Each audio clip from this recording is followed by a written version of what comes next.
జిల్లా కమిటీల లొల్లి ప్రారంభమైపోయింది. పార్టీ అధ్యక్షులుగా జూనియర్లను నియమించడంపై సీనియర్లు ఆగ్రహంగా ఉన్నారు. పల్నాడు జిల్లాలో ఇదే పరిస్థితి నెలకొంది. మండల స్థాయి నేత జానీకి జిల్లా అధ్యక్ష పగ్గాలు అప్పగించడం ఏంటని ప్రశ్న వస్తోంది. అలాగే టీడీపీ రాష్ట్ర కార్యనిర్వాహక కార్యదర్శిగా ఉన్న నల్లపాటి రామును జిల్లా ప్రధాన కార్యదర్శిగా నియమించడంపై అసంతృప్తి వ్యక్తమవుతోంది. పార్టీ జిల్లా అధ్యక్షుడి నియామకంపై సీనియర్ల వాదనలేంటి? అధిష్టానానికి చేసిన సూచనలేంటి? జూనియర్ నేత సీనియర్లను కోఆర్డినేట్ చేయలేరని భావిస్తున్నారా? స్థానిక సంస్థల ఎన్నికల్లో సమస్యలు తప్పవా? జూనియర్ మాటను సీనియర్లు వినే పరిస్థితి లేదా?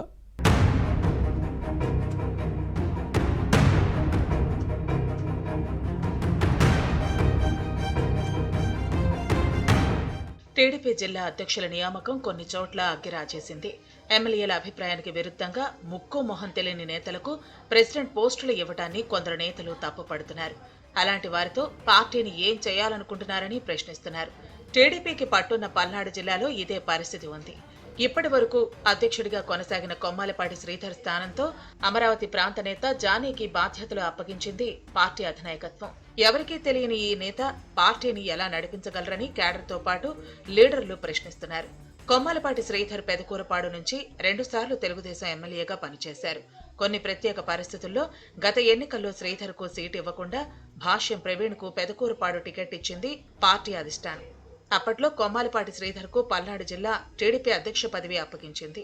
మాజీ ఎమ్మెల్యేకి సముచిత స్థానం కల్పించేందుకు ఎమ్మెల్సీ పదవి ఇస్తానని ఎన్నికల ప్రచారంలో పార్టీ అధినేత చంద్రబాబు చెప్పిన విషయాన్ని గుర్తుపెట్టుకోవాలి.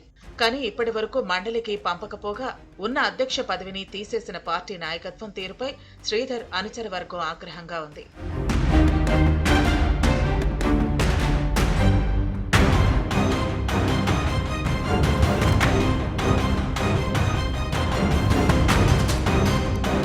టీడీపీ గుంటూరు జిల్లా అధ్యక్షుడిగా జానీని నియమించడం ప్రస్తుత ప్రెసిడెంట్ శ్రీధర్తో పాటు అందరినీ ఆశ్చర్యానికి గురిచేసింది.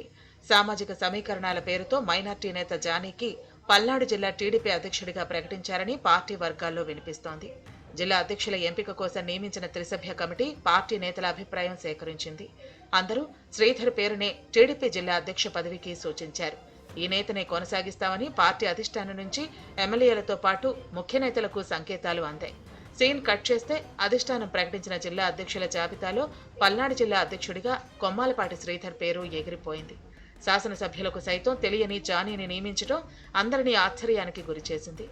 ఇంత మాత్రం దానికి త్రిసభ్య కమిటీ పరిశీలకులతో అభిప్రాయ సేకరణ ఎందుకని ఎమ్మెల్యేలతో పాటు ముఖ్య నేతలు పెదవి విరుస్తున్నారు.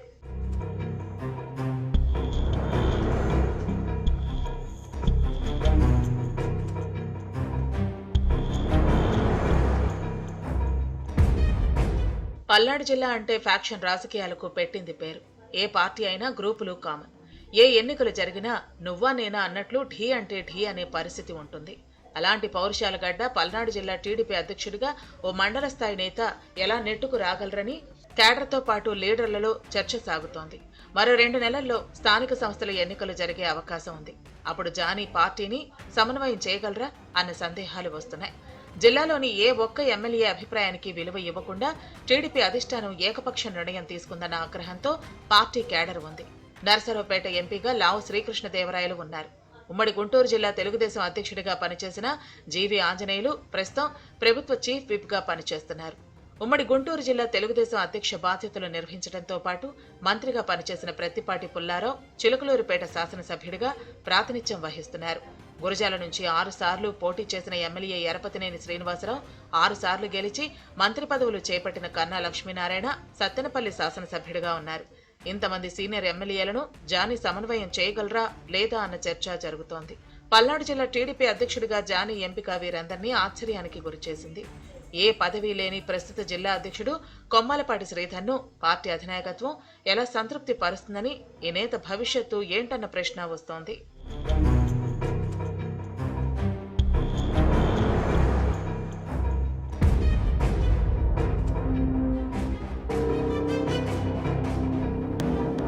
మరోవైపు టీడీపీ రాష్ట్ర కార్యనిర్వాహక కార్యదర్శిగా ఉన్న నరసరావుపేట నేత నల్లపాటి రామును పల్నాడు జిల్లా ప్రధాన కార్యదర్శిగా ప్రకటించడంపై ఈ నేత అసంతృప్తి వ్యక్తం చేస్తున్నారు. దీన్ని అవమానంగా భావిస్తున్నారు. ఇలా పల్నాడు జిల్లా టీడీపీ అధ్యక్ష, ప్రధాన కార్యదర్శి పదవులు ఏ ఒక్కరికి ఆమోదయోగ్యంగా లేవు. ఈ విషయంలో తెలుగుదేశం అధినాయకత్వం పునరాలోచన చేయాలని పలువురు ఎమ్మెల్యేలు సూచిస్తున్నారు. పార్టీ హైకమాండ్ ఏం చేస్తుందో చూడాలి.